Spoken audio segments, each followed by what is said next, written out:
আজকে আমরা জানবো একসাথে অনেক ওষুধ খেলে কি হয়। আপনি কি জানেন, অনেকে ভাবেন একটু বেশি ওষুধ খেলে তাড়াতাড়ি সুস্থ হয়ে যাব, কিন্তু এই ধারণাটাই আসলে অনেক বড় বিপদ ডেকে আনতে পারে। আমি একজন নার্স হিসেবে প্রতিদিন এমন রোগী দেখি যারা একসাথে 4-5টা ওষুধ খাচ্ছেন, কেউ ডাক্তার ছাড়াই। আবার কেউ একজনের ওষুধ অন্যজন খাচ্ছেন। এটাও কিন্তু শরীরের জন্য খুবই ক্ষতিকর।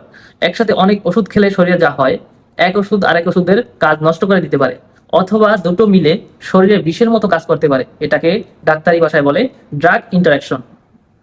এমন হলে সাধারণত বমি বমি ভাব লাগে, মাথা ঘোরে, পেট খারাপ হয়, এমনকি হার্ট বা কিডনিতেও সমস্যা হতে পারে।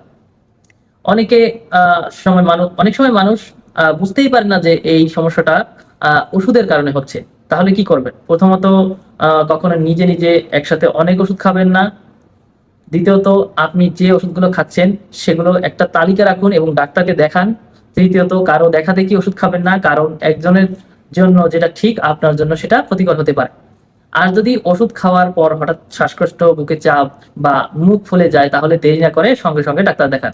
মনে রাখবেন, ওষুধ ছাড়াই ঠিকই, কিন্তু সেটা সঠিকভাবে খেলে তবেই। নিজের শরীরের যত্ন নিন, সুস্থ থাকুন।